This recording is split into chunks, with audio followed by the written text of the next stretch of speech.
ഒരുക്കിയിട്ടുള്ളത്. നമുക്ക് ഏവർക്കും അറിയാം, എല്ലാ വർഷവും ഒരുപോലെയുള്ള പഞ്ചായത്തുകളുടെയും അതുപോലെ ബ്ലോക്ക് പഞ്ചായത്തിൻ്റെയും മറ്റിതര മേഖലകളിലുമൊക്കെ ഇതുപോലെ കലാവിരുന്നുകൾ ഈ കുട്ടികളുടേത് സംഘടിപ്പിക്കാറുണ്ട്. അതിൻ്റെ ഭാഗമായി തന്നെയാണ് നമ്മുടെ ഈ ബ്ലോക്കിലെ ഈ വർഷത്തെ ഈ കലാവിരുന്ന് ഒരുക്കിയിട്ടുള്ളത്. തീർച്ചയായും ഇതിൽ പങ്കെടുക്കുവാൻ കഴിഞ്ഞു എന്നുള്ളതിൽ ഏറെ സന്തോഷവാനാണ്. കാരണം നമ്മുടെ കുട്ടികളുടെ രക്ഷിതാക്കൾ അവരുടെ കുട്ടികൾ നേരിടുന്ന വിഷയങ്ങളിൽ അവർക്ക് അനുഭവിക്കേണ്ടി വരുന്ന കഷ്ടതകൾ, കെടുതികൾ ഏറെയാണ് നമുക്കറിയാം. അപ്പോൾ ഇതിലെല്ലാത്തിലും പങ്കുചേരുവാൻ നമുക്കുമൊക്കെ കഴിയുന്നു എന്നുള്ളതാണ് സന്തോഷകരമായ ഒരു കാര്യം. തീർച്ചയായും ഈ കുട്ടികൾ ഇന്ന് ഞാൻ ദീർഘമായി സംസാരിച്ച് കടന്നു പോകുന്നത് നമുക്കറിയാം. ഇവിടെ ഈ കുട്ടികളുടെ കലാപരിപാടികൾ കൂടി ഇതിനകത്ത് അവതരിപ്പിച്ചുകൊണ്ട് വൈകുന്നേരത്തോടുകൂടി ഇത് സമാപിപ്പിക്കുക, അവർക്ക് ചെറിയ സമ്മാനങ്ങൾ കൊടുത്തുകൊണ്ട് സമാപിപ്പിക്കുക എന്നുള്ളതാണ് നമ്മൾ ഉദ്ദേശിച്ചത്. ഇവരുടെ മാനസികവും ശാരീരികവുമായ ഒരു വികാസവും വളർച്ചയും അതുപോലെ വിദ്യാഭ്യാസപരമായ വളർച്ചയിലുമൊക്കെ നമുക്കൊരു കൈപിടിച്ച് ഉയർത്തുവാൻ എങ്ങനെ കഴിയും എന്നുള്ളത് നമുക്ക് ഓരോരുത്തർക്കും അറിയേണ്ടതാണ്. അപ്പോൾ അതൊക്കെ ഈ അവസരത്തിൽ നമുക്ക് ഓർമ്മപ്പെടുത്തിക്കൊണ്ട് തീർച്ചയായും ആ കുട്ടികളുടെ എല്ലാവിധമായ വികാസത്തിലും നമുക്കൊക്കെ കൂട്ടായി പങ്കുചേരാമെന്ന് മാത്രം ആശംസിച്ചുകൊണ്ട് ഈ പരിപാടിക്ക് ദീർഘമായ പ്രസംഗത്തിലേക്ക് കടന്നു പോകുന്നതിൽ ഈ പരിപാടിക്ക് ആദ്യം ആശംസകൾ നേരുകയാണ്. ഇത് ഉദ്ഘാടനം ചെയ്തതായി അറിയിച്ചുകൊണ്ട് എൻ്റെ വാക്കുകൾ ചുരുക്കുന്നു. എല്ലാവർക്കും നമ്മൾ ജീവിതയാത്ര നടത്തുന്നതിനിടയിൽ അങ്ങനെ ഒരാളെ കണ്ടെത്താനോ ആ ഒരു പൂർണ്ണത തേടി അലയുവാനോ ഒന്നും സാധ്യമല്ല. ഞാൻ ജനിച്ച സമയത്ത് എൻ്റെ മാതാപിതാക്കള് ഏറ്റവും കൂടുതൽ വേദനിച്ചൊരു നിമിഷമാണ്. കാരണം നമുക്കറിയാം, ചുറ്റുപാടുകളിൽ ഒരു കുട്ടി ജനിക്കുമ്പോൾ മാതാപിതാക്കൾ ഏറ്റവും കൂടുതൽ സന്തോഷിക്കുന്ന ഒരു നിമിഷത്തിലൂടെയാണ് ആ കുടുംബം കടന്നു പോകുന്നത്. പക്ഷേ വൈകല്യമുള്ള ഒരാൾ, അതായത് ഞാൻ ജനിക്കുന്ന സമയത്ത് എൻ്റെ തലയ്ക്കൊക്കെ ഇച്ചിരി വലിപ്പം കൂടുതലൊക്കെ ആയിരുന്നു സാധാരണ കുട്ടികളേക്കാൾ.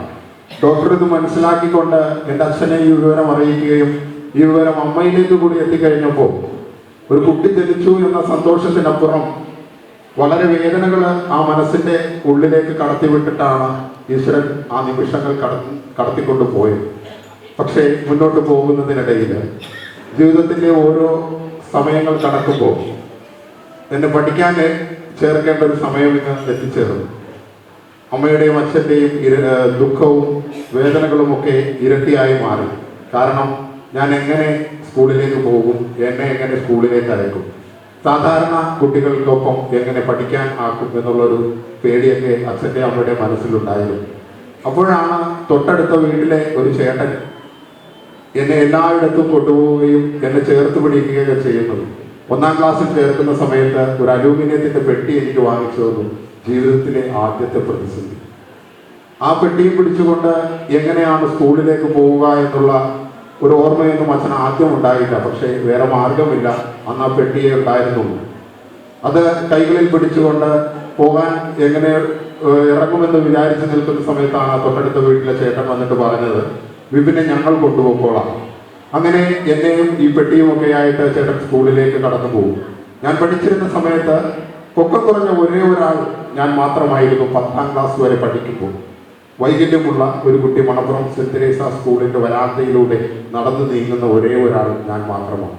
പ്രിയമുള്ളവരെ, എനിക്ക് നിങ്ങളോട് പറയുവാനുള്ളത്, ഈശ്വരൻ നിങ്ങളുടെ കൈകളിലേക്ക് ഏൽപ്പിച്ചിരിക്കുന്നത് അമൂല്യങ്ങളായ ഒരു നിധിയാണ്.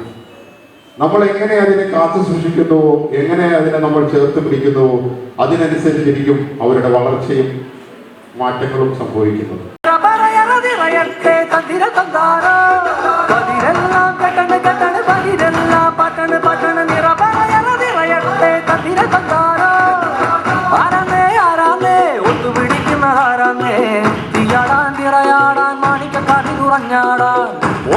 ഓനാന്ന് എത്തു പിടിക്കുന്നതോനാന്ന്